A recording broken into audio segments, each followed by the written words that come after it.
धर्म के नाम पर आतंक क्यों? सबसे गर्म बहस लाइव।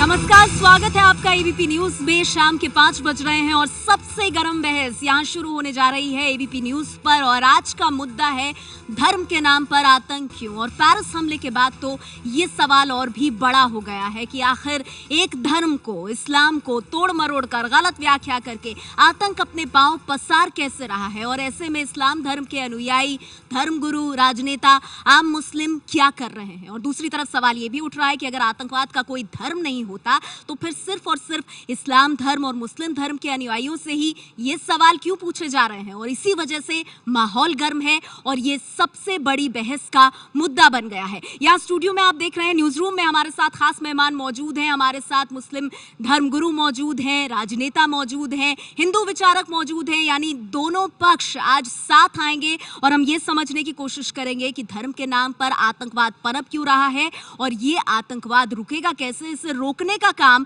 कौन करेगा। ये जो खास मेहमान मेरे साथ हैं, आइए जल्दी से इनका परिचय मैं आपसे करा देती हूं। हमारे साथ अखलाक उस्मान साहब मौजूद हैं, मुस्लिम एक्सपर्ट हैं। वही कांग्रेस पार्टी से प्रवक्ता मीम अफजल साहब हमारे साथ इस चर्चा में मौजूद हैं। जानने की कोशिश करेंगे ऐसे मौके पर राजनेताओं की भूमिका कितनी अहम हो जाती है। प्रोफेसर संगीत रागी हमारे साथ मौजूद हैं, आरएसएस समर्थक हैं। इसके अलावा हमें इंतजार है बीजेपी से सुधांशु त्रिवेदी जी का, वो आएंगे कुछ ही देर में।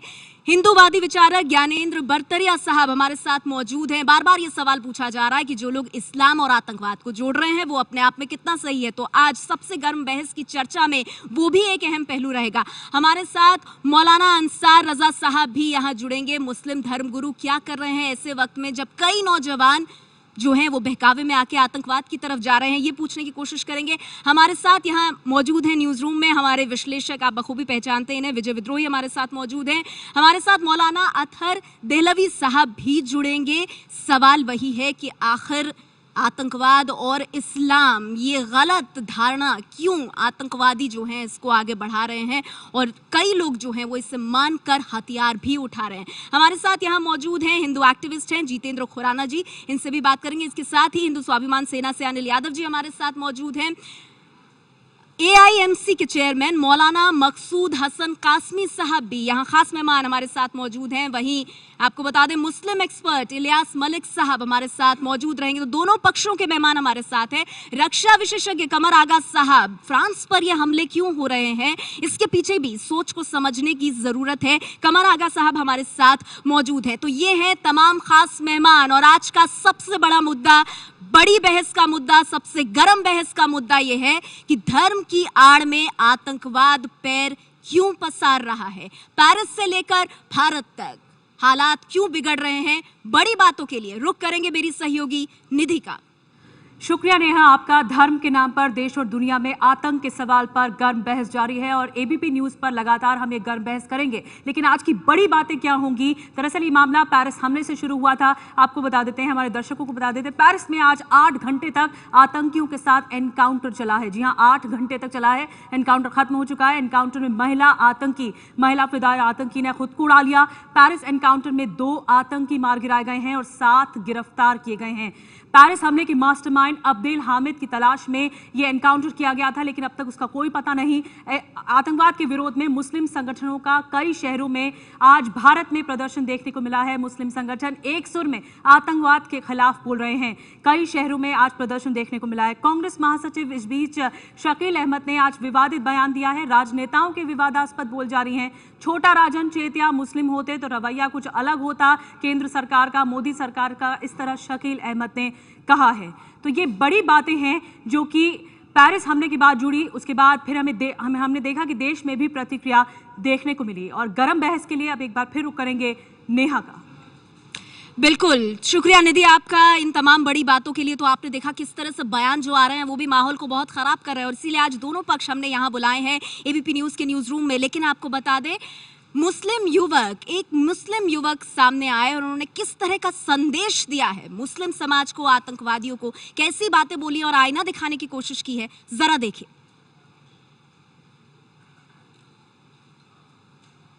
There have been shootings in Paris. by Muslims. Yes, they were Muslims. Don't get it wrong. They were Muslims. Why did they shoot? Because the so-called cartoonists, they make some cartoons of our Prophet. But the question is, do you have the right to go and kill? You don't. If you don't like this country, why the do you come? Why, if you do not have respect for this country, why the do you come? Because you came, you know why? Because you believe the judiciary here gives you protection. Because the laws here give you protection. Because the economy here make you flourish. Why the did you come otherwise? If you do not have the guts to digest whatever you're saying, off, leave. What does your religion, our religion, my religion, Islam teaches? Islam teaches you to be tolerant and to respect other people's faiths. But if their views do not respect, what you gonna do? Go and shoot in this 21st century? No, you cannot do that. You have to accept that in these countries, Islamic law does not rule. If you want to win the hearts and minds of the people, in your views, go and preach. You do not shoot people to believe in whatever you are or I am believing, correct? And if you believe that here in this country, people are going to just accept whatever you believe to be or I believe to be religious thinking and their way of thinking should be the same, it can't be. Whatever is religion to us are simply ideological views to non-believers. Accept that. Digest that. बहुत कड़ा संदेश जो सीधे तौर पर एक मुस्लिम युवक ने दिया। इस युवक की पहचान नहीं हो पाई है, लेकिन हाँ, मुस्लिम समाज को, आतंकियों को आईना दिखाने की कोशिश मुस्लिम युवक ने की है बेहद तीखे अंदाज में। मौलाना अंसार रजा साहब, अब पानी इतना सर से ऊपर चढ़ गया है कि आप ही के समाज का युवक आकर इस तरह से आईना दिखा रहा है, गुस्सा निकल रहा है। देखिए नेहा जी, हम जब से ये सिलसिला शुरू हुआ है, 5-6 दिन हो गया हमें आप लोगों के साथ डिबेट करते करते, उसी दिन से लगातार हम लोग इस बात को कह रहे हैं कि जो लोग इस्लाम के नाम पर ये तमाम चीज़ें कर रहे हैं, इस्लाम का इससे कोई लेना देना नहीं है। जहाँ तक सवाल अल-बगदादी का है या आईसिस का है, ना तो वो लोग मुसलमान हैं, वो लड़के ने कहा है, मैं मानता हूँ कि उसने कुछ देखा होगा, लेकिन इनका इस्लाम धर्म से कोई लेना देना नहीं है। हमारे यहाँ प्रॉफिट ने एक बात कही थी आज से 1450 साल पहले, जब जंग के लिए जाया जाता था तो कोई भी तारीख़ आप जंग बद्र से लेकर करबला तक की तारीख़ उठा करके देख लीजिए, इस्लाम ने कभी पहल नहीं की है। इस्लाम ने सिर्फ अपनी दिफा में, अगर हमले हुए भी हैं तो अपनी जान बचाने के लिए हमले किए हैं। जब जंग पर जाया करते थे तो हमारे प्रॉफिट बार बार सहाबा को बुलाते थे और नसीहत करते थे कि याद रखना, सायादार दरख्त को मत काटना, हरे भरे पेड़ों को मत काटना, बच्चों को से लेना देना कोई नहीं है, लेकिन हमने भी मान लिया, लेकिन इससे पूरा इस्लाम बदनाम हो रहा है। इससे आम मुसलमान भी की भी जो भावनाएं भी आहत हो रही हैं और वो उस पर खतरा भी और बढ़ रहा है। तो ऐसा में आप लोगों की तरफ से जो पहल होनी चाहिए, जैसे बराक ओबामा ने भी कहा है, वैसी पहल क्यों नहीं हो पा रही? बराक ओबामा साहब क्या कह रहे हैं, मैं उनकी बात से ज़र्रा बराबर भी सहमत नहीं हूँ। बराक ओबामा साहब उस वक्त कहाँ चले गए जब वो पनाह दे रहे थे उसामा जैसे लोगों को? उस वक्त उन्होंने ये बात क्यों नहीं कही? हम ये इस बात को कहते हैं, ओबामा साहब क्या कह रहे हैं, हम इतना कहते हैं कि भारत का मुसलमान अपने वतन से मोहब्बत करता है, ना तो अपने मुल्क पर कोई आँच आने देगा। जहाँ तक सवाल बाहर का है, तो बाहर क्यों ये हुआ है, उसकी वजह के लिए बहुत सारी बाहर और भारत की बात नहीं है देहलवी साहब। सवाल यहाँ पर ये है कि अगर आप लोग मुहिम चला रहे हैं तो आवाज़ उन तक क्यों नहीं पहुँच रही जो हथियार उठाने के लिए जा रहे हैं? और ये अनपढ़ लोग नहीं हैं, ये पढ़े लिखे ट्रेंड बच्चे हैं। देखिए, सच्चाई हमेशा कड़वी होती है। आज ही मैंने हिंदी के 4 न्यूज़पेपर को एक लेटर लिखा जो फेसबुक पे है। दाइश के ख़िलाफ़ पिछले 1 साल से लगातार आर्टिकल छप रहे हैं, सिवाय हिंदी और अंग्रेज़ी मीडिया भारत में छापने को तैयार नहीं है। कोई पकड़ा जाता है वो पहली खबर होती है, अगर मुखालफत करते कोई नहीं छापता। बहरहाल संक्षेप में 3 बातें कहना चाहता हूँ। बराक ओबामा को मालूम होना चाहिए Lincoln, Martin Luther king, John F Kennedy के ज़माने में ISIS नहीं था, कालिंगा के ज़माने में ISIS नहीं था। सर, अब बराक ओबामा को छोड़ दीजिए, मैं तो उस मुस्लिम युवक की बात कर रही हूँ जो आप लोगों को आईना दिखा रहा है, आप उसी पर बात। आईना दिखा रहा हूँ ना, मुझको सुनेंगे नहीं फिर कैसे? 145 करोड़ लोगों का मुद्दा है। दूसरी अहम तरीन चीज़ ये है, आपको मालूम होना चाहिए हिरोशिमा नागासाकी को लोग नहीं भूले हैं। लोग नहीं भूले हैं किस तरीके से बरतानिया और फ्रांस ने अफ्रीका और एशिया के लोगों को अपना गुलाम बनाया है। लोग इस बात को नहीं भूले किस तरीके से हमले हुए हैं। इसलिए खाली इस्लाम के साथ उसको जोड़ना, 70 इस्लाम से जोड़ना ठीक YZ कहीं पे भी कोई वायलेंस हुई है, लिहाजा इस्लाम के नाम पर होने वाले वायलेंस जायज है क्या, ये कहना चाहते हैं? ये अगर जिस देखिए ऐसा है, साध्वी प्रज्ञा हो या ठाकुर हो, सुनिए, आप चार्ज अभी तक नहीं लगा है। आप ठेकेदार नहीं है यहाँ पे। सुनिए, जब तक आप 30 सुनेंगे कोई बात नहीं होगी। एक तो आपकी बहस गलत है, आप खालिद को हिंदू मुस्लिम बना रहे हैं। अकाल तख्त को क्यों नहीं बुलाते हैं आप, जिसने जो भुल्लर को जिंदा शहीद कह रखा है? आप उनको क्यों नहीं बुलाते जो भिंडरावाले को शहीद कहते हैं? आप खाली हिंदू मुस्लिम क्यों बना रहे हैं इसको? इस्लाम के साथ कोई ताल्लुक नहीं है। इस्लाम पहली तेज कह चुका है, सबसे ज्यादा विक्टिम अगर दुनिया में सताया गया है, 20 लाख लोग मुसलमान मारे गए हैं। सद्दाम को मार दिया गया ये कह के। इस्लाम और आतंकवाद में कोई तुलना नहीं है। मौलाना साहब कह रहे हैं इसे हिंदू मुस्लिम किया जा रहा है, क्या ये हो रहा है? नहीं, एक बात देहलवी साहब ने ये ठीक कही कि सिख धर्म के प्रतिनिधियों को भी बुलाया जाए। हम पेरिस हमले की भी बात कर रहे हैं ना आज, उसके बाद ये सवाल गहरा। एक बात तो उन्होंने बिल्कुल ये ठीक कही कि दूसरे धर्म के प्रतिनिधियों को बुलाया जाए। और हिंदू मुस्लिम ये मुद्दा नहीं है, ये राष्ट्रीय मुद्दा है। मेरा ये कहना है मुद्दा है, हिंदू मुस्लिम मुद्दा है ये। क्यों? क्योंकि मरने वाला कोई भी हो सकता है, ईसाई, सिख, हिंदू, मुस्लिम कोई भी मरे, लेकिन मारने वाले हमेशा मुस्लिम हैं। ये सारी दुनिया, ये आप कैसे कह रहे हैं? हम दावे के साथ कि सारी दुनिया देख रही है, मारने वाले केवल मुसलमान हैं।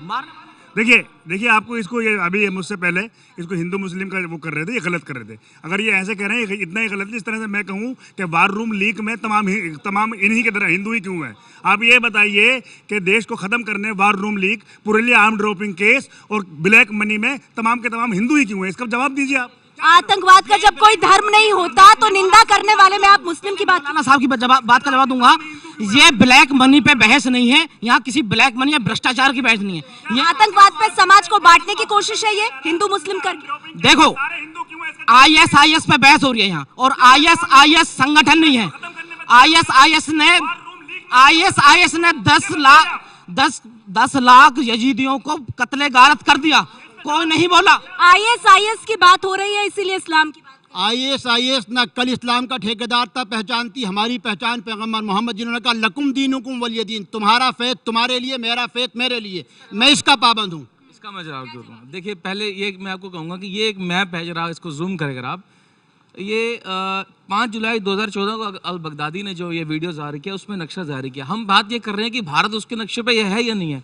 ये जो नक्शा है खुरासान, इस नक्शे को इंडिया को उन्होंने खुरासान में इंक्लूड किया है। इस्लामिक एजेंडा जो खिलाफत है उसके टारगेट में भारत है। मेरी बात दिखा करके क्या साबित करना चाह रहे हैं आप इस नक्शे को दिखा करके? नहीं, आप ये नक्शा जो ISI आपके पास जो आया, कहाँ से लेकर के आप साबित क्या करना चाहते हैं? देखिए, अपनी बात संक्षेप में रखिए ना, टू द पॉइंट। मैंने इसमें भारतीय मुसलमानों को तो इंक्लूड नहीं किया, तो सीधे पॉइंट पर आइए ना। हाँ जी, मैंने आपको ये कहा कि देखिए, मैंने भारतीय मुसलमानों को तो इंक्लूड नहीं किया ना, क्यों नहीं दिखाएंगे मैं? अरे आप कह रहे हैं ये ISIS का 2020 का एजेंडा है, ये कह रहे हैं आप? कह रहे हैं ISIS का 2020 का एजेंडा है। हिंदुस्तान का चाहे बगदादी हो, प्रियंका हो, जो भी हो, इस मुल्क पर जो भी आंख उठाएगा गर्दन काट दी जाएगी। याद रखिए इस बात। हमें नक्शा मत दिखाइए कि बगदादी ने निशान कहाँ कहाँ लगाया है। बगदादी ने बगदाद में सैकड़ों मुसलमानों को मारा है, उस वक्त आपने ये किताब नहीं दिखाई। देखिए ऐसे इस रूप में संवाद और विमर्श नहीं हो सकता। एक उन्होंने बात अपनी रखी कि देखिए बगदादी के निशाने पर भारत भी है। इसमें ये उन्होंने ये नहीं कहा कि भारत के मुसलमान इसके हिस्से हैं। उन्होंने सिर्फ ये कहा भारत तो अमेरिका के निशाने पर भी है। ओबामा भी बुरी नजर से हमारे मुल्क की तरफ देख रहा है, तो इसका क्या मतलब हुआ? मौलाना साहब, बात तो सुन ले। हम जब विमर्श कर रहे हैं तो उन्होंने कहा कि देखिए, एक समय जब एक छोटी सी बात रखता हूं, जब सिम्मी के बारे में बात चली थी, शुरुआत में आई थी, तो मेरे बहुत सारे यूनिवर्सिटी के मेरे मित्र कहते थे कि ये सब आपका मैन्युफैक्चर्ड है, ये हिंदूवादी ताकतों के द्वारा ये मैन्युफैक्चर किया गया था। लेकिन सिम्मी एक वास्तविकता थी। आज उसकी ताकत खत्म हो गई हो, कम हो गई। नहीं सपोर्ट किया, मैं कह रहा हूँ। लेकिन संगीत रागी जी, लेकिन जब अनिल यादव साहब जो पीछे बैठे हैं मेरे, उन्होंने जो ये कहा कि हर आतंकवादी मुसलमान होता है, उस पर आप क्या कहेंगे? फिर विजय जो वो कह रहे हैं उसके 2 पक्ष हैं। एक, हर मुस्लिम आतंकवादी है, यह कहना गलत है, बिल्कुल गलत है, बिल्कुल ऐसा नहीं होना चाहिए। दूसरी बात, लेकिन पूरी दुनिया का जो टेररिज्म का मैप यदि आप देखेंगे तो मैं बार बार कह रहा हूं कि 87% जो एथनिक कॉन्फ्लिक्ट्स है, नृजातीय संघर्ष है, उसमें एक पक्ष इस्लाम है। और जितने टेररिज्म के जो ये सब घटनाएं घटी हैं, आप दाढ़ी टोपी रख के अगर आ जाएं तो क्या आप सबको मुसलमान कह देंगे क्या? अब आप ये अब आप देख करके अगर हम मुसलमान कह देंगे, कह दें कि बगदादी मुसलमान नहीं था, अब आप कह दें ओबामा मुसलमान नहीं था। एक मिनट टैटू देखिए, मुसलमान के टैटू बना करके पासपोर्ट जेब में डाल करके जंगल में। ये बात तो आप लोगों ने तभी जब ट्विन टावर पे अटैक हुआ था तब भी ये कहा गया था कि अमेरिका ने जानबूझ करके ट्विन टावर ध्वस्त करवाया है। एक मिनट सुन लीजिए। अब इस प्रकार का निष्कर्ष और उपसंहार निकालना, देखिए इस प्रकार का बात समझ गई। मुझे एक बात बताइए अखलाक उस्मानी साहब, यहाँ पर सवाल ये उठता है कि क्या ये सही नहीं है कि इस्लाम वो धर्म है जिसकी गलत व्याख्या हो रही है। पारस पे जो हमला हुआ, जो आईएस कहर ढा रहा है, तोड़ मरोड़ रहा है इस धर्म को, तो इस धर्म के लोग अगर अभी सामने नहीं आएंगे, कोई ठोस कदम नहीं उठाएंगे तो कब करेंगे? जैसे विजय कह रहे थे इस्लाम खतरे में है, आतंकी उन्हें खतरे में डाल रखा है। मैं आपकी बात से सहमत हूँ। मैं आपको एक उदाहरण देना चाहता हूँ क्योंकि मुझे लग रहा है कि बहस शायद सही फॉर्मेट में नहीं जा रही है। होली रोमन एम्पायर के जब बहुत जुल्म बढ़ गए थे सेकेंड वर्ल्ड वॉर से पहले, तो उस पूरे वो कौन सा समाज था जिसने उसका इलाज ढूंढा? वो कैथोलिक समाज स्वयं था। वो ईसाई लोग खुद थे जिन्होंने उसके बीच में विमर्श किया, उन कट्टरवादी तत्वों को एक तरफ किया जो उनको बर्बाद कर रहे थे, और इन्होंने एक नया इंट्रोस्पेक्शन किया। मैं अपनी बात का जवाब आगे बढ़ाने से पहले मैं सवाल रखता हूं अंसार रजा साहब के सामने और अतर देलवी साहब के सामने। अगर वो ये कहते हैं कि ये मुसलमान इस्लाम के मानने वाले लोग नहीं हैं, तो सऊदी अरब के पैसों से पलने वाली ये कौन सी विचारधारा है जो इतना आतंक के नाम पे दुनिया का खून बहा रही है? देलवी साहब देखिए, भारत में 3 एजेंसीज काम करती है, विकिलीक्स कह चुका है। एक मोसाद है, एक ISI है और तीसरे रशियन थे। अलग अलग लोग अपने अपने काम कर रहे हैं। नहीं सुनिए, और आप जो कह रहे हैं राजी साहब को जवाब दे दूं। कल ही हॉलैंड ने नेतन्याहू के खिलाफ वारंट जारी किया और कहा कि पेरिस के अटैक की भी जांच होनी चाहिए। दूसरी चीज जो उस्मानी साहब कह रहे हैं, सऊदी अरब ना हमारा बाबा आदम है, सऊदी अरब में सिर्फ मक्का और मदीना है। जो लोग सऊदी अरब के ना, हिंदुस्तान के सारे मदरसे 20 साल से एक ही बात कहते हैं कि सऊदी अरब की मदद से ना किसी तंजीम को यहाँ चलाया जाता। अगर कोई सिद्ध कर दे, अरे आप कह रहे हैं ना चलाया। एक मिनट देखिए, 1700 करोड़ पिछले 4 सालों में 1700 करोड़ रुपए सऊदी अरेबिया से यहाँ पर आए हैं। 25,000 स्कॉलर्स, वहाँ भी वही कंट्री का नाम है, वहाँ मक्का मदीना है। वहाँ भी वही विचारधारा है जो ISIS को कंट्रोल कर रही है। 25,000 स्कॉलर्स ने 4 सालों में 25,000 स्कॉलर्स ने भारत को विजिट किया है, और कई लोगों का जो 25,000 स्कॉलर सऊदी अरेबिया से आए हैं सबूत है। देखिए ये तो रिकॉर्ड है। ये जो आप बात कह रहे हैं इसका रिकॉर्ड कहाँ है? ये जो माई की तरह इसका रिकॉर्ड कहाँ है? ये जबानी आप मत यहाँ बात कीजिए। पहली बात मैं ये कहना चाहता हूँ, एक बात, ये जो आपका टॉपिक है धर्म के नाम पर आतंक, क्यों मैं कहता हूँ किसी नाम पर आतंक नहीं होना चाहिए। सबसे पहले इसको कंडम किया जाना चाहिए। दूसरी बात ये कि यहाँ जो बहस आपने हिंदू मुस्लिम कर दी, तो यही तो वो चाहते हैं कि आपस में लड़ो। अरे भाई, ये मिल के लड़ाई लड़नी पड़ेगी आपको। आतंक जो है वो किसी धर्म से जुड़ा हुआ नहीं। आप हिंदू मुस्लिम क्यों कर रहे हैं सर? मैं हिंदू मुस्लिम कुछ नहीं कर रहा। मैं जो मेरा विचार है, मेरा विचार सुनिए। मेरा विचार ये है जो अल बगदादी कर रहा है वही अल कायदा ने किया, वही लश्कर तोयबा कर रहा है। किसी के विचार में कोई भी फर्क नहीं है। करने का काम अलग हो सकता है, तरीका अलग हो सकता है, लेकिन कत्ल गारत कौन कर रहा है, उसके पीछे कौन है, ये जाओ ना आप। क्या उसके पीछे कौन है? जो आतंकी है, क्या उनका कोई धर्म होता है? आतंकी का धर्म होता है, बिल्कुल स्पष्ट है। और ये जो सारा आतंक है इस केवल मदरसों में पला हुआ। जवाब चाहता हूँ मैं आपसे। जवाब एक मिनट जवाब देंगे आप, भागिएगा नहीं। मुझको बताइए, नाथूराम गोडसे कौन था? इंदिरा गांधी का कातिल कौन था? राजीव गांधी का कातिल कौन था? प्रभारा करण कौन था? नक्सलाइट लड़ने वाले कौन है? नॉर्थ ईस्ट में लड़ने वाले कौन है? प्रज्ञा कौन है? बताइए ना मुझको। तो ठीक है, आतंकवाद और धर्म को क्यों जोड़ा जा रहा है? मीम अफजल साहब हमारे साथ मौजूद हैं। मीम अफजल साहब, ये कहा जा रहा है कि ISIS इस्लामिक राज्य बनाने की कल्पना कर रहा है, तो इस्लाम का गलत इस्तेमाल हो रहा है या नहीं हो रहा? इसको मुस्लिम अपने ऊपर क्यों ले रहे हैं कि हमें विक्टिमाइज किया जा रहा है? वो टारगेट पे खुद को क्यों महसूस? देखिए, बिल्कुल ऐसा नहीं सोचना चाहिए। पहली बात तो है कि मैं कह दूं कि हिंदुस्तान के 20 करोड़ आवाम में शायद आपको 20 लोग भी ऐसे नहीं मिलेंगे जो ISI की आइडियोलॉजी से मिलते हों, जो BJP की आइडियोलॉजी को, जो IS की आइडियोलॉजी को मानते हों। यहाँ पूरा कंडेम, मैं आपको बताता हूँ तफसील से। हिंदुस्तान की तकरीबन हर मुस्लिम ऑर्गेनाइजेशन ने IS को कंडेम किया। आज नहीं, फ्रांस की वजह से 2 महीने पहले हिंदुस्तान के 1000 उलमा ने IS के खिलाफ फतवा दिया। पर IS का साम्राज्य तो बढ़ रहा है सर, कहाँ घटा है? हिंदुस्तान की जहाँ तक आप बात कर रही हैं, हम लोग यहाँ सब हिंदुस्तानी बैठे हुए हैं, और मुझे अफसोस के साथ ये बात कहनी पड़ती है एबीपी न्यूज़ चैनल एक बहुत ही रेप्यूटेड चैनल है। अगर उसमें बहस का आगाज़ इस तरह से होगा जैसे आज हुआ, तो हमको ऐसा लग रहा है जैसे झगड़ा तो फ्रांस में हो रहा है और यहाँ बैठकर आपके चैनल पर हिंदू और मुसलमान एक दूसरे से लड़ने की कोशिश कर रहे हैं। मैं इस रवैये की निंदा करता हूँ, चाहे हिंदू करे चाहे मुसलमान करे। ठीक है, मैं समझ गई आपकी बात।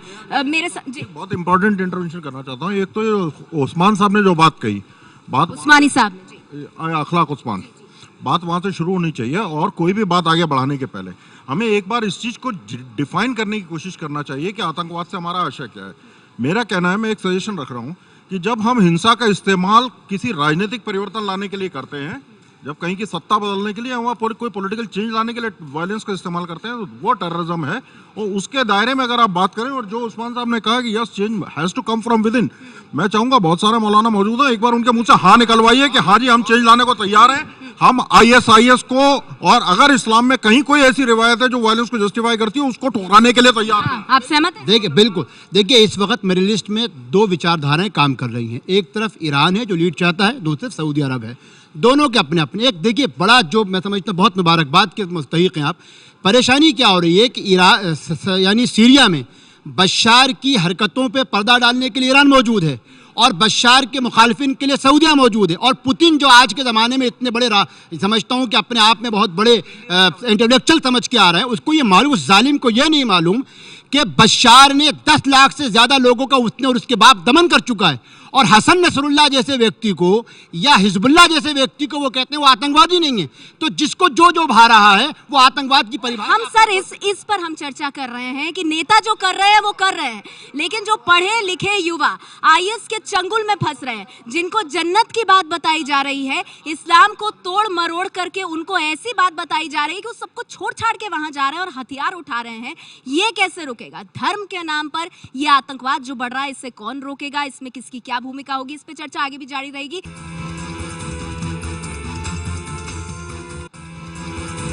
एबीपी न्यूज पर आप देख रहे हैं धर्म के नाम पर आतंक क्यों, सबसे गर्म बहस। हमारे साथ तमाम खास मेहमान मौजूद हैं, कुछ नए मेहमान भी जुड़े हैं। सवाल हम यही उठा रहे हैं कि धर्म को तोड़ मरोड़ कर आतंक अपने पांव कैसे पसार रहा है। समाजवादी पार्टी से गौरव भाटिया जी हमारे साथ मौजूद हैं। गौरव जी, धर्म के नाम पर आतंक क्यों बढ़ रहा है? नहीं, मैं अभी पूरी चर्चा को सुन रहा था और एक बात ज़रूर कहूँगा कि जिस तरह से ये चर्चा हो रही है और एबीपी चैनल जाना जाता है अपनी पारदर्शिता के लिए और अपनी क्रेडिबिलिटी के लिए, गरम चर्चा हो या ना हो लेकिन सार्थक चर्चा हो, मीनिंगफुल हो और हम किसी ना किसी एक ऐसे फैसले पे जुड़ पाएँ, एक मत हो पाएँ, तो मैं समझता हूँ हमारे देश के लिए अच्छा है। सबसे पहले ये कहूँगा कि ISIS पे बात हो रही है। हमारा देश अगर जो है वो आज सुरक्षित है तो हम सुरक्षित हैं, और आईसिस से लड़ने के लिए हमारे सबसे अच्छे सिपाहसालार कौन है? मैं समझता हूं कि हम लोग जिन मुस्लिम भाइयों के लिए कह रहे हैं कि आतंकवादी मुस्लिम होते हैं, वही 20 करोड़ लोग शायद अपनी जान दे इसी देश के लिए, क्योंकि वो भी इसी देश का अभिन्न हिस्सा है। और अगर हम मुस्लिम भाइयों को याद करना चाहते हैं तो क्यों नहीं हम लोग अब्दुल हमीद की बात करते हैं, जिन्होंने हमें सही मायने में इस्लाम की बात करी।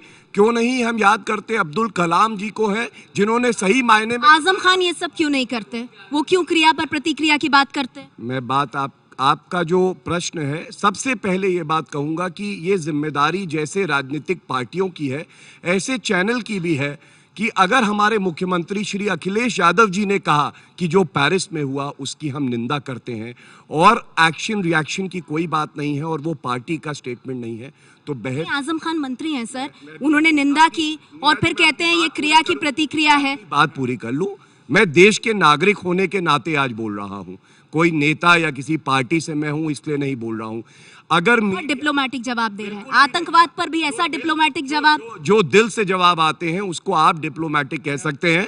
मैं सिर्फ इतना ही कहना चाहता हूं कि अगर मुख्यमंत्री जी ने एक बयान दिया जो दर्शाता है कि जब आतंकवाद की बात आएगी तो कोई भारतीय जनता पार्टी नहीं, कोई समाजवादी पार्टी नहीं। ठीक है, मुख्यमंत्री ने जवाब दिया इसका, आतंकवाद की निंदा करते हैं, ये तो आजम खान ने भी कहा, लेकिन क्रिया पर प्रतिक्रिया, आप आतंकवाद के मुद्दे पर ऐसी बात कैसे कह सकते हैं मंत्री पद पर रहकर? देखिए, उसमें कोई खास बात नहीं। आजम खान साहब एक ज़माने से इसी ढंग के गैर जिम्मेदाराना बयान देते रहे हैं। वो अपनी एक पर्टिकुलर कॉन्स्टिट्यूंसी को एड्रेस करते रहते हैं। और इतना ही नहीं, गौरव भाटिया जी पढ़े लिखे युवा नेता हैं, मगर इनकी पार्टी के तमाम नेताओं की ये फितरत है कि वो इस ढंग के सांप्रदायिक विभाजन के बयान देते रहे। टेररिज्म के इशू को लेकर एक बात जो अभी आपके पूरे डिस्कशन में आ रही है, मैं उस चीज़ को पॉइंट आउट करना चाहूँगा जो प्राइम मिनिस्टर नरेंद्र मोदी जी ने कहा है कि आज दुनिया में सबसे पहली ज़रूरत यह है कि टेररिज्म को डिफाइन किया जाए। वॉल्टेयर बहुत बड़े दार्शनिक हुए, उन्होंने कहा था कि we want to have discussion first you define your words. तो आज दुनिया में धर्म के नाम पे टेररिज्म हो या स्टेट स्पॉन्सर्ड टेररिज्म हो, पोल पॉट ने अपने ज़माने में जो किया था, डिक्टेटरल टेररिज्म हो जो नॉर्थ कोरिया कर रहा है, या कोई भी इकोनॉमिक एस्पेक्ट को लेकर हो, पहले एक बार एक स्ट्रक्चर्ड डेफिनेशन हो जानी चाहिए कि साहब ये टेररिज्म है और उसके बेस पे पूरी दुनिया उसके साथ लड़ने को तैयार हो। एक पॉइंट मैं और कहना चाहूँगा, थोड़ा सा मैं यहाँ नाइत्तफाकी रखूँगा कि जो इस्लामिक वर्ल्ड है, हम ये नहीं कह सकते कि साहब उसकी बहुत बुरी स्थिति है। मैं कहूँगा कि भाई उसमें तो दुनिया के चंद सबसे पैसे वाले देश हैं, फिर भी वो इस ढंग की चीज़ में क्यों ट्रैप हो गया? उसका एक कारण ये है, पुराने लोग एक्सपर्ट से याद करिए 1950s का दौर, जिस जमाने में कम्युनिज्म का एक्सपेंशन पूरी दुनिया में बहुत तेज़ी से फैल रहा था, ईस्टर्न यूरोप, रशिया और चाइना आ चुके थे, तब अमेरिका ने ही आइजनहावर प्लान बनाया था 1957 में, और ये कहा था जो जो देश अपने यहाँ कम्युनिस्ट पार्टी को बैन करेगा उसको सपोर्ट करेंगे। और कहीं ना कहीं उनकी एक टैसिट अंडरस्टैंडिंग थी कि रिलीजियस फंडामेंटलिज्म को बढ़ाओ, चाहे इजिप्ट में इस्लामिक ब्रदरहुड को बढ़ाना हो, या आप याद करिए, बहुत लोगों को याद नहीं है, आइजनहावर प्लान को एक्सेप्ट करने वाला दुनिया का पहला देश कौन था? पाकिस्तान, जो आज टेररिज्म का सबसे बड़ा सेंटर बन के बैठा हुआ है। वहां से एक दौर चला जिसमें कि ये लोग एक ऐसे हालात बनते चले गए जिसमें आज दुनिया में एक बहुत अलग हालात हो गया है। बिल्कुल, मैं बात एक मुझे वाक्य पूरा करने दीजिए, इसमें देखिए ऐसा है, इसको आज हम सही कहेंगे, ये हिंदू मुस्लिम इशू नहीं है, मगर ये भी एक इशू है कि बर्मा और थाईलैंड में बुद्धिस्टों से लड़ाई हो, या चाइना के सिकियांग प्रोविंस में कम्युनिस्टों से लड़ाई हो, या चेचेनिया में रूसियों से लड़ाई हो, या बोस्निया हर्जोगोविनिया में सर्बों से लड़ाई हो, या इजराइल में फिलिस्तीन में यहूदियों से लड़ाई हो, या ब्रिटेन और फ्रांस में ईसाइयों से लड़ाई हो, या हिंदुस्तान में सो कॉल्ड हिंदुओं से लड़ाई हो, साहब ये हर जगह एक समुदाय की लड़ाई जरूर होती रहती। इसका मतलब जो 50s में प्रोसेस शुरू हुआ, आप कह रहे हैं एक ही समुदाय इसके केंद्र में क्यों? बहुत लोग इस पर जवाब देना चाहते हैं। मुझे सिर्फ 2 मिनट का ब्रेक लेना है, आप थोड़ा सा मेरे साथ जरा कोऑपरेट कीजिए। 2 मिनट का ब्रेक। इस पॉइंट पर सुधांशु जी के हम वापस आएंगे। ये एक ही समुदाय केंद्र में क्यों पाया जाता है, ये सवाल है, जवाब ढूंढेंगे। छोटा सा ब्रेक, फौरन हाजिर होगा। जी हाँ, धर्म के नाम पर आतंक क्यों, सबसे गर्म बहस एबीपी न्यूज पर लगातार आप देख रहे हैं। इस आधे घंटे में हमारे जो खास मेहमान जुड़े हैं उन्होंने क्या कुछ खास बातें कही हैं और क्या कुछ बड़ी बातें कही हैं, आइए आपको सिलसिलेवार तरीके से बताते हैं। इस आधे घंटे में क्या कुछ हुआ। मौलाना अतहर देहलवी ने कहा है कि दुनिया में सबसे ज्यादा मुस्लिम सताए जा रहे हैं। इसके अलावा अनिल यादव ने कहा मरने वाला कोई होता है लेकिन मारने वाला मुस्लिम ही होता है। ये अनिल यादव ने कहा है, जो हिंदू सेना से जुड़े हुए हमारे खास मेहमान। इसके अलावा आगे बढ़ते हैं और भी मेहमान हमारे साथ जुड़े हैं। जितेंद्र खुराना ने, हिंदू कार्यकर्ता ने कहा बगदादी के 2020 के एजेंडे में भारत भी शामिल है। वहीं मौलाना अंसार रजा ने कहा है कि भारत पर जो नजरें उठाएगा उसकी गर्दन काट दी जाएगी। तो ये बड़ी बातें हैं जो कि लगातार हमारे मेहमान इस गर्म बहस में कर रहे हैं। एक बार फिर से चलेंगे नेहा के पास और क्या कुछ हो रहा है इस बहस में। शुक्रिया निधि आपका इस सबसे गर्म बहस को कि धर्म के नाम पर आतंकवाद क्यों पनप रहा है, क्यों बढ़ रहा है, इसे कैसे रोका जाएगा, इस पर चर्चा को हम आगे बढ़ाएंगे। लेकिन अमेरिकी राष्ट्रपति बराक ओबामा ने मुस्लिम समुदाय से क्या कहा है और उन्हें क्यों लगता है कि मुस्लिम समुदाय आतंकवादी कृत्यों की पुरजोर तरह से निंदा नहीं कर रहा, इस पर चर्चा करेंगे। लेकिन ओबामा ने कहा क्या, पहले वो सुनाते हैं आपको। I do think that Muslims around the world, religious leaders, political leaders, ordinary people, have to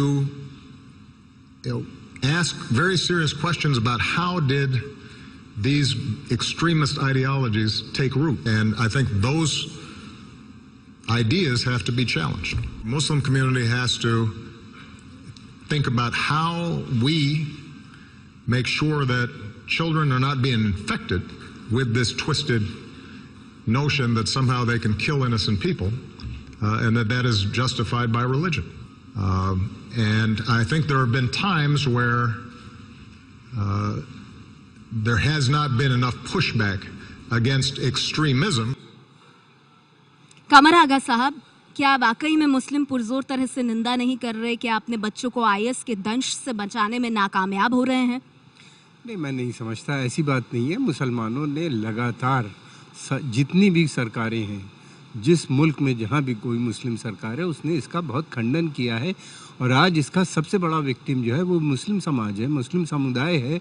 हमारे जितने बड़े बड़े शहर थे, मुल्क थे, जहाँ पे बगदाद, दमिश्क या यमन में अदन, और यही नहीं बल्कि कितने देश सब तबाह बर्बाद हो गए हैं उसके अंदर। तो सबसे बड़ा विक्टिम तो मुसलमान है। और फिर उसके बाद ये चार्ज भी उसके ऊपर लगाया जा रहा है कि ऐसी बात है, ये गलत बात है। ये एक पॉलिटिकल प्रॉब्लम है, कुछ लोग हैं जो बहक गए हैं। देखिए, धर्म का और आतंकवाद दो अलग अलग चीज़ हैं। धर्म कोई भी हो वो आया है अमन शांति के लिए, और इस्लाम का तो नाम ही शांति है। आप दो बड़ी बातें कह रहे हैं बलदेव जी, मैं आपसे जानना चाहूंगी। वो कह रहे हैं कि सबसे ज्यादा जुल्म जो है वो मुसलमानों पर ही हो रहे हैं, मतलब आतंकवादी जो हैं वो बुरा बदनामी इस्लाम की कर रहे हैं, और आप चार्ज भी मुसलमानों पर ही लगा रहे हैं कि वो निंदा भी नहीं कर रहे, तो गलत है। देखिए, ये तो और गंभीर मसला है मुस्लिम नेतृत्व के लिए पूरे विश्व में कि मुसलमानों को इस तरह से बदनाम होने का मौका अगर दिया जा रहा है तो इसमें तो और ज़्यादा सशक्त आवाज़ उठानी चाहिए। और जहाँ तक मजहब, वो आवाज़ उठ रही है? आवाज़ नहीं उठ रही है। क्यों? दूसरी बात, जब मजहबी नज़रिए से हम चीज़ों को देखते हैं तो उसमें राजनीति लाने से हम इंसाफ नहीं कर सकते। अभी जिस तरह गौरव जी सपा का पक्ष बड़ी चतुराई से डिप्लोमेटिक वे में रख रहे थे, हम इस चीज़ को अगर जब तक आतंकवाद के नाम पर नहीं देखेंगे, इस्लामिक स्टेट का नाम ही इस्लाम पर है और वो खिलाफत पूरे विश्व में स्थापित। आप लोग निंदा नहीं कर रहे, इस्लामिक स्टेट का नाम ही इस्लाम पर है, वो साम्राज्य ही इस्लाम का खड़ा करना चाहते। ये दो बातें बड़ी अहम हैं। जैसे ये कह रहे हैं कि निंदा नहीं कर रहे, मक्के के मुफ्ती आज़म ने हज के मौके पर इसी ISIS के खिलाफ कुफ्र का फतवा दिया था, और अभी 140 मुल्कों के विद्वानों ने, मुस्लिम्स ने ISIS के खिलाफ फतवा दिया था, जो मीडिया कभी नहीं बताता। दूसरी बात, जहाँ तक आपने ये खिलाफ, जी गूगल पर बहुत है, लेकिन दूसरी बात जो आपने खिलाफत की बात कर रहे हैं, ये बात हमें सच्ची बात ये है कि कुछ नौजवान हैं जो भटके हुए हैं। ये बगदादी मुसलमान है नहीं है मैं नहीं जानता, लेकिन इनका एक नारा जो है कि इस्लामी हुकूमत पूरी दुनिया में, ये बहुत ख़तरनाक है और ये सच्ची बात है। मैं ये साबित करना चाहता हूँ, ये बताना चाहता हूँ, इस्लाम का मकसद दुनिया के किसी भी मुल्क पर इस्लामी हुकूमत कायम करना नहीं है। इस्लाम का मकसद है इंसान को पाकीज़ा बनाना, उसमें इनोसेंसी पैदा करना, उसको मासूम बनाना। तो मौलाना साहब कर तो रहे हैं, मौलाना साहब कर तो रहे हैं निंदा, आप देख सुन नहीं रहे क्यों? अभी क्या कहा उन्होंने? अब कुछ लोग हमारे सामने आए हैं निकल करके, इसलिए क्योंकि इनका जो खटोला अब हलने लगा है, क्योंकि सारे देश एकजुट होकर मुसलमान का जब नाम लिया है। अभी देखो मौलाना साहब यहाँ बैठे हुए हैं, मौलाना साहब का जो रक्तचाप है वो एकदम से हाई पर हो गया है, पता नहीं क्यों। जैसे ये खुद चोर हो, इस तरह से इनका ब्लड प्रेशर हाई क्यों हो रहा है? आप खुद को निशाने पर क्यों महसूस कर रहे हैं मौलवी साहब? कोई नहीं कर रहा, धैर्य से सुनने वाली बात है। कोई धर्म आतंक से नहीं जुड़ा, हर धर्म की अपनी। देखिए बदकिस्मती क्या है, मैं वही बात कहता हूँ जो सुधांशु जी ने कही थी, बड़ी अच्छी बात सुधांशु जी ने, एक सुन लीजिए। अमेरिका ने जब जिसको अपने लिए इस्तेमाल किया, वही अमेरिका, देखिए एक पिक्चर बनी थी, इसका नाम था रैम्बो, जो जाता और जाके अफगानिस्तान में लोगों की मदद करता। हॉलीवुड से लेके पूरा अमेरिकन माशरा उस ज़माने में रशिया को ख़त्म करने के लिए अफगानिस्तान में मदद कर रहा था। जब रब्बानी हिकमतयार बेकार हो गया, उसामा को ले आए, उसामा ख़त्म हुआ, तालिबान को ले आए, आज अब सुन लीजिए बगदादी को ले आए। हमारा मानना ये, एक आखिरी बात कहूँगा, ये आज की लड़ाई नहीं है, 215 साल पहले सुन लीजिए, सब काम करने का सिस्टम अलग अलग हो सकता है, लेकिन विचार, और ISIS कोई संगठन नहीं है, ये एक विचारधारा है, इस्लामिक जिहाद की एक विचार। आप जानते तो हो नहीं, कालिंगा को क्या कहोगे? भगवान श्री कृष्ण वासुदेव ने जो कर्म दिया अर्जुन को, उसको क्या कहोगे? क्या इसका मतलब है मैं सबको जो देश उनको हम कह देंगे? अरे सुना करो, अगर सुनोगे नहीं तो बात नहीं होगी, सुनोगे नहीं बात। सुन देश काल परिस्थिति के अनुसार जो कृष्ण भगवान ने उपदेश दिए हैं। ना अनिल जी, एक मिनट। हाँ, अपनी बात, सीधी बात यह है, कोई भी धर्म, क्या कृष्ण हो, क्या इस्लामी तालीमात हो, सब ने एक ही बात की, जब जुल्म हो तो कृष्ण ने भी कहा जब जुल्म होता है मैं आता हूँ। धर्म और आतंकवाद को क्यों जोड़ा जा रहा है? गौरव जी तुरंत आते। नेहा देखिए, ये धर्म की चाहे जैसी व्याख्या करें, लेकिन यह एक मूवमेंट, इस चीज को एक्सेप्ट करना पड़ेगा कि एक बहावी मूवमेंट है, पूरी दुनिया को दारुल हरब और दारुल इस्लाम के बीच में बांटता है, और जो दारुल हरब के जो उसको हमको दारुल इस्लाम में कन्वर्ट करना है, यह एक पॉलिटिकल आइडियोलॉजी है। झगड़ा रिलीजियस इस्लाम के साथ नहीं है, झगड़ा पॉलिटिकल इस्लाम के साथ। उससे मानने में क्या दिक्कत? अगर पॉलिटिकल इस्लाम के साथ है तो उसको बढ़ावा कौन दे रहा है? पुतिन ये क्यों कह रहे हैं कि दुनिया के 40 देश ISIS की मदद कर रहे हैं, उसमें G20 देश शामिल हैं। तेल $4 करोड़ का जो तेल बेचकर ISIS कमाता है, वो क्या गैर इस्लामिक मुल्कों में नहीं जाता? बोको हरम जो करता है उसके खिलाफ अमेरिका कुछ नहीं करता। दोहरी नीतियां बाकी भी तो हैं, ये इस्लाम पर ही चोट क्यों? बहुत सिग्निफिकेंट पॉइंट कहे हैं विजय जी ने। 40 देशों की बात पुतिन ने कही कि 40 देश डायरेक्टली इनडायरेक्टली ISIS को सपोर्ट कर रहे हैं। आइडियोलॉजी उसे मिल रही है, ट्रेनिंग उसे मिल रही है, सेंचुरी उसे मिल रही है, पैसा उसे मिल रहा है, टोयोटा के ट्रक उसे मिल रहे हैं। सब आइडेंटिफाई हो कौन किसको तोते की तरह, कौन किसको मोहरे की तरह यूज कर रहा है, वो आइडेंटिफाई हो, तब जाकर आप ये डिबेट कर पाएंगे कि टेररिज्म का और उसके आइडियोलॉजिकल बेस का जो वहाबी सलफी सऊदीज्म है, उनके बीच में क्या लिंकेज है? क्या लिंक है? गौरव भाटिया जी, बलदेव भाई जी बोल रहे हैं राजनीति को ना लाएं बीच में, राजनीति को लाके आतंकवाद के खिलाफ लड़ाई को आप बहुत डाइल्यूट कर देते हैं, जो आप कर रहे हैं। मैं जरूर 2 बातें कहना चाहता हूं। एक तो अगर ये बात सही है, सामने आती है, पुतिन जी कहते हैं कि 40 देश ऐसे हैं जो फंडिंग कर रहे हैं, तो आज भारत भी यूनाइटेड नेशंस का एक सदस्य है, सिक्योरिटी काउंसिल हम मांगते, बहुत अच्छी बात है, लेकिन ये बात हम लोग क्यों नहीं उठाते कि जो 40 देश ऐसी फंडिंग करते हैं उनके खिलाफ भी कार्रवाई हो। यूनाइटेड नेशंस को डिफंक्ट कर दिया गया है, उसको सक्रिय होना पड़ेगा, भारत को उसमें अहम जो है भूमिका निभानी होगी। और दूसरी बात मैं भारत से रिलेटेड करना चाहता हूं जो बहुत अहम है, जो समाधान का भी हिस्सा है, कि अगर भारत ये वो देश है जहां पे हम लोगों ने पोटा रिपील किया 2004 में, आज भी कोई सख्त टेरर लॉ हमारे पास नहीं है, यहाँ पे मुकदमे चलते हैं तो सजा होने में 20 साल लग जाते हैं, तो ये केवल आईसिस की बात नहीं है। आप किस तरह से कड़ी सजा दे जिससे कि एक संदेश। ठीक है सुधांशु जी, अब वो एक समुदाय केंद्र में क्यों है, फिर उस सवाल का क्या मतलब रह जाता है, मुझे बताइए। देखिए, मैं ये कहना चाहूंगा, जैसे इन्होंने अभी एक बात कही कि यहाँ पे लड़ाई धार्मिक नहीं है, इसमें पॉलिटिको टेरिटोरियल लड़ाई का भी एक बहुत अच्छा हिस्सा है। आप बताइए, दुनिया का सबसे बड़ा मुस्लिम कंट्री कौन है? इंडोनेशिया, जहां की इंटरनेशनल एयरलाइंस का क्या नाम है? आज भी गरुड़। 1960 के दशक तक वहां नोट पे गणेश जी की फोटो होती थी, और यहां हिंदुस्तान में तमाम मजारों के ऊपर हिंदू लोग जाते हैं। एक अलग कल्चर था ईस्टर्न हेमिस्फीयर में। मगर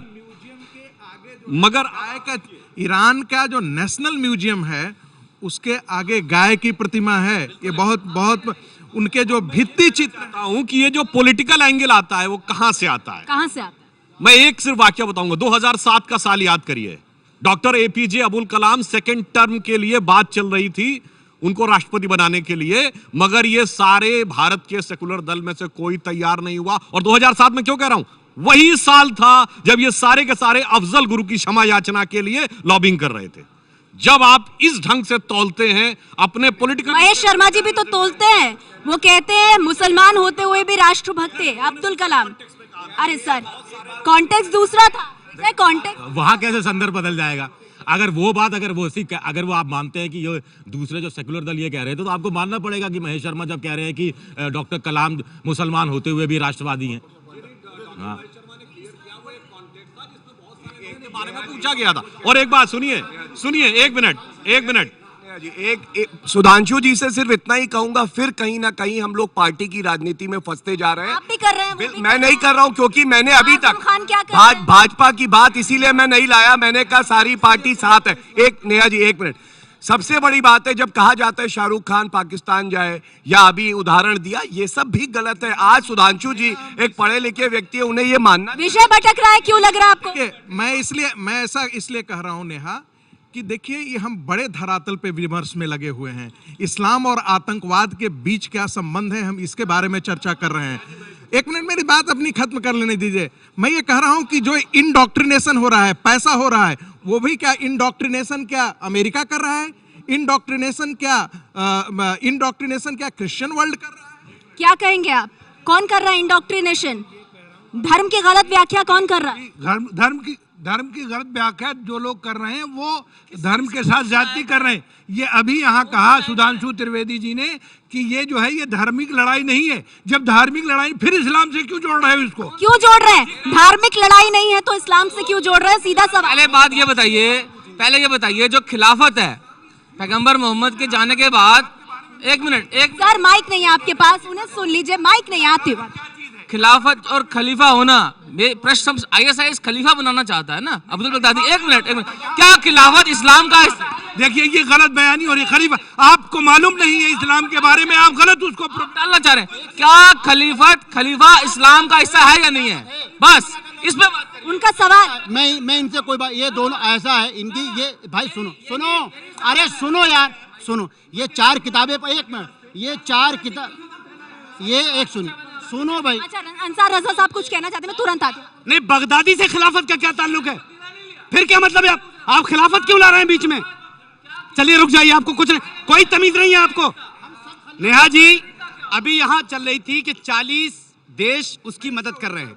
एक मिनट सर, 40 देश उसकी मदद कर रहे हैं। पुतिन ने यह कहा है कि जो G20 में बड़े देश शामिल हैं उसमें भी 4-5 देश उसकी मदद कर रहे हैं। मैं एक बात कहना चाहता हूं, जितने पैनलिस्ट आपके यहाँ बैठे हैं वो सब गैर इस्लामिक हैं। जो लोग सब यहाँ बैठे हैं, मैं सिर्फ एक गुजारिश करना चाहता हूं कि हमको इस वक्त आतंकवाद से कैसे लड़ना है, हमें उसका हल निकालना चाहिए। वोट बैंक की पॉलिटिक्स बाद में होती रहेगी, हम इस वक्त वोट बैंक में ना पड़े, ये देखें कि हम लोग मिल करके हिंदू मुस्लिम ना करें। पीछे भी मेहमान मेरे साथ है, कि आपको क्या लगता है हिंदू मुस्लिम हो रहा है, इस पर क्या हो रहा है? पहले मैं जानना चाहता हूँ कि ये आतंकवाद पे बड़ी बहस चल रही है या आतंकवाद के नाम पे मजाक चल रहा है? सबसे बड़ा आतंकवाद का मुद्दा चलता है। एक मिनट सुन लीजिए प्लीज, माइक यहाँ है, बोल रहे हैं एक मेहमान, आपके सम्मानित मेहमान, उन्हें सुन लीजिए। आतंकवाद के ऊपर हिंदुस्तान के अंदर हर तरफ के लोग राजनीति करते हैं। सबसे बड़ी राजनीति करते हैं राजनीतिक दल। उन्होंने आज तक, चाहे वो कोई भी पार्टी का हो, चाहे वो भारतीय जनता पार्टी हो, कांग्रेस है, सापा है, जो भी है, क्या एक मुद्दे के ऊपर कम से कम मिलके बैठ के बात करने को तैयार नहीं वो लोग इस चीज़ के लिए? जब भी कोई हादसा होता है, मुस्लिम धर्मगुरु या हिंदू धर्मगुरु, क्या वो बैठ के बात नहीं कर सकते एक दूसरे के ऊपर? कश्मीर के अंदर सबसे बड़ा आतंकवाद शुरू हुआ था, तो वहाँ पे सबसे पहले बताया गया कि आतंकवाद हिंदुस्तान के अंदर आ चुका है, लेकिन कभी किसी ने नहीं माना कि हिंदुस्तान के अंदर आतंकवाद आ रहा है। लेकिन जब धीरे धीरे पांव पसारने लग गए और हर तरह के कांड होने लग गए, चाहे बॉम्बे कांड हो, चाहे बाकी कांड की बात करो आप, तब हिंदुस्तान के लोगों को महसूस हुआ कि हाँ, हिंदुस्तान के अंदर आतंकवाद आया है। क्या कभी उस समय किसी भी धर्म गुरु ने खड़े होकर, खासकर मैं मुस्लिम धर्म गुरु की बात करता हूँ मैं, कि उन्होंने कभी मुद्दे को उठाया उन्होंने आज तक? अच्छा कमर आगा साहब कुछ कह रहे हैं? नहीं, एक मिनट देखिए, हिंदुस्तान के अंदर धर्मगुरु या जितनी भी पॉलिटिकल पार्टीज़ हैं, चाहे धार्मिक हो या ना हो, सब ने कंडेम किया है। और इसी वजह से इतना बड़ा मुल्क है, यहाँ बहुत ज़्यादा कश्मीर की अलग समस्या थी, वहाँ आई, उसको भी सर समस्या हमारा अलग नहीं है सर, वहाँ भी लोग रहते हैं, हमारे अंदर वही खून बहता है जो आपके खून बहता है या बाकी खून बह रहा है, खून सबका एक ही है। लेकिन सवाल ये पैदा होता है कि वहाँ पे सर आपका सवाल क्या है? सर मैं ये कहना, आप बोलिए आगे सब मैं आऊंगी आपके पास, इनका सवाल समझ लूं मैं, आपका सवाल क्या है? सवाल ये है मेरा कि आतंकवाद के नाम पर जो इस समय आज सब जगह फैल रहा है, धीरे धीरे आज विश्व भी जो है पीड़ित हो चुका है। कम से कम हिंदुस्तान के अंदर मेरी एक अपील है सबसे, चाहे वो राजनीतिक दल हो, चाहे वो धार्मिक गुरु हो, वो इस पर बैठ के आपस में एक बार बैठ के बात कर ले कम से कम कि इसका समस्या का समाधान क्या है और इसके ऊपर पुरजोर तरीके से इसका विरोध करें। तो मिल बैठ क्यों नहीं रहे हैं जॉन दयाल साहब? इस तरह की लड़ाई हिंदू मुस्लिम ये हमें क्यों दिख रहा है? क्योंकि कुछ लोग तो साफ मान रहे हैं कि ये इस्लाम की जड़ से ही पनप रहा है। सब लोग नहीं करते होंगे ये, लेकिन इस्लाम को ही डिस्टॉर्ट करके आगे आतंकवाद के रूप में बेचा जा रहा है। देखिए, ये पहली बारी नहीं है कि भारतवर्षवासी आतंकवाद देख रहे हैं। 70 के दशक में, 80 के दशक में सिख आतंकवाद देखा गया था, खालिस्तान के नाम पर देखा गया था, वो भी था। मगर आज की तारीख में जो इम्पोर्टेंट प्रश्न है वो ये है कि ना श्री ओबामा, ना श्री मोदी, ना किसी भी देश का आदमी ये कह रहा है कि आज हम सऊदी अरेबिया का रोल ISIS को पनपने में क्यों नहीं देख रहे हैं। क्या वजह है कि ISIS के पास हथियार कहाँ से आ रहे हैं, उसके पास तेल कहाँ से आ रहा है, उसके पास पैसा कहाँ से आ रहा है। भारतवर्ष में भी और अन्य देशों में भी ये जो एक खास किस्म का एक रेडिकल धर्म फैलाने की कोशिश की जा रही है, उसके रूट्स कहाँ पर हैं? सऊदी अरेबिया के खिलाफ, कतार के खिलाफ मेरे को कोई आवाज़ नहीं सुनाई दे रही है और यही मेरे को एक खतरा लग रहा है। ठीक है, इस पर मैं जरा प्रतिक्रिया लेती हूँ, तुरंत आती हूँ आपके पास। सुधांशु जी, तो सवाल यहाँ पर ये है कि हम एक धर्म को ही केंद्र में लेकर आए या बाकी तमाम चीज़ों पर? कहाँ से फंडिंग हो रही है? कच्चा तेल ये जो IS बेचता है, तस्करी करता है, वो कौन खरीद रहा है? इन सब चीज़ों को समझेंगे हम या सिर्फ एक धर्म को ही निशाने पे लेंगे? देखिए, हमने सिर्फ पहले ही वक्तव्य में बात कही कि टेररिज्म को डिफाइन करना चाहिए और उसके सारे डायमेंशंस को डिफाइन करना चाहिए। यहाँ पर एक धर्म को निशाने में लेने की बात नहीं है, यह भी है कि उस धर्म के अंदर से किस प्रकार की प्रभावी प्रतिक्रिया हो रही है। मैं एक उदाहरण देता हूँ, अभी अखलाक की दुखद हत्या हुई, कितनी तेज प्रतिक्रिया हुई सब जगहों से, जबकि जो कुछ हुआ था उसके बारे में डिटेल में नहीं जा रहा हूँ। प्रतिक्रिया का लेवल देखिए, चाहे हिंदू समाज हो उसके अंदर से जबरदस्त प्रतिक्रिया हुई। केरला में प्रोफेसर टीएस जोसेफ का हाथ काट दिया गया था, किसी को पता भी चला था? अखलाक के रिएक्शन में जब वो बातें आई मीडिया में तब पता चला। आप कहना क्या चाहते हैं? मैं कहना ये चाहता हूं कि हर समुदाय का भी यह दायित्व है कि अपने अंदर वो प्रतिरोधक क्षमता, जो रोग प्रतिरोधक क्षमता शरीर को अपने अंदर विकसित करनी पड़ती है, तो हर समाज भी एक शरीर है, उसको अपने अंदर वो रोग प्रतिरोधक क्षमता पैदा करनी पड़ेगी। क्या समाज अपनी भूमिका निभा रहा है? अगर मैं मुस्लिम समाज की बात करूं, देखिए, जहाँ तक मैं भारत के समाज की बात कर सकता हूँ, बाहर की भी कुछ, मैं आपके पास वक्त होता नहीं बात करने का। मैं ये कहना चाहता हूँ, मैंने आपको शुरू में बताया कि 1000 उलमा ने इसके खिलाफ फतवा दिया। हिंदुस्तान की जितनी बड़ी ऑर्गेनाइजेशंस हैं मुस्लिम, उन सब ने इसको कंडेम किया है। जहाँ तक आपका बुनियादी प्रश्न ये है कि आइडियोलॉजिकली और प्रैक्टिकली दोनों मुद्दों पर हमको बात करने की ज़रूरत है और दोनों को ही इसको काउंटर करने की ज़रूरत है। आइडियोलॉजिकली एक बड़ा काम, जैसे मिसाला मौलाना ताहिर हैं जो कनाडा में रहते हैं, हालांकि वो पाकिस्तानी हैं, उन्होंने इस पर बड़ा काम किया है और टेररिज्म को रोकने के लिए उन्होंने 5 वॉल्यूम के अंदर एक किताब लिखी है, एक निसाब बनाया है, एक कोर्स बताया है, जिसकी ट्रेनिंग वो चाहते हैं कि वो दी जाए किन किन लोगों को, समाज के लोगों को, बुद्धिजीवियों को, फ़ौज को, और ख़ास तौर पर एक मिनट और ख़ास तौर पर उलमा को, जो ये तरीक़ा बताएं अपनी मजहबी तालीम में, अपने तालीम के अंदर ये बताएं कि टेररिज्म क्या है। और मैं सुधांशु जी की इस बात से 100% इत्तेफाक करता हूँ कि टेररिज्म की परिभाषा जो है उसको डिफाइन करने की ज़रूरत है। लेकिन आपने एक बात और हम कही कि आतंकवाद से लड़ेंगे कैसे। रागी साहब, मुझे एक ब्रेक लेना होगा, ब्रेक के उस पर हम ये चर्चा जारी रखेंगे। लेकिन अभी ये बात निकल कर आ रही है कि धर्म, आतंकवाद का अगर धर्म नहीं होता तो धर्म को आप आतंकवाद से क्यों जोड़ेंगे, या फिर किसी धर्म को बिगाड़ कर आतंकवाद बढ़ाया जा रहा है, किसकी क्या भूमिका होनी चाहिए। अब ब्रेक के बाद हम इस सवाल पर चर्चा करेंगे कि ये आतंकवाद खत्म कैसे होगा, इसके लिए क्या कदम उठाए जाएंगे और क्या ये खत्म हो पाएगा भी या नहीं। सिर्फ एक छोटा सा ब्रेक लेना है, फौरन हाजिर होंगे। एबीपी न्यूज पर यह बहस जारी है। धर्म के नाम पर आतंक क्यों, ये बड़ी बहस लगातार जारी है, गर्मा गर्म बहस जारी है न्यूज रूम से, एबीपी न्यूज के न्यूज रूम से। और क्या कुछ हमारे मेहमानों ने कहा, पैनलिस्ट ने कहा, आपको बताते हैं। गौरव भाटिया ने कहा है आतंकवाद रोकने के लिए देश में सख्त कानून नहीं है। सुधांशु त्रिवेदी ने कहा है बीजेपी की ये लड़ाई धार्मिक नहीं है बल्कि राजनीति का एंगल आने से माहौल बिगड़ रहा है। इसके अलावा बलदेव भाई शर्मा ने कहा है कि राजनीति के आने से ही माहौल बिगड़ रहा है। मकसूद हसन ने कहा है कुछ नौजवान जरूर भटके हुए हैं, इस्लामी हुकूमत का नारा खतरनाक है। ये हमारे पैनलिस्ट ने कहा है। तो धर्म के नाम पर आतंक क्यों, ये गर्मा गर्म बहस जारी है एबीपी न्यूज पर। कुछ देर में हाजिर होते हैं कुछ और खास मेहमानों के साथ।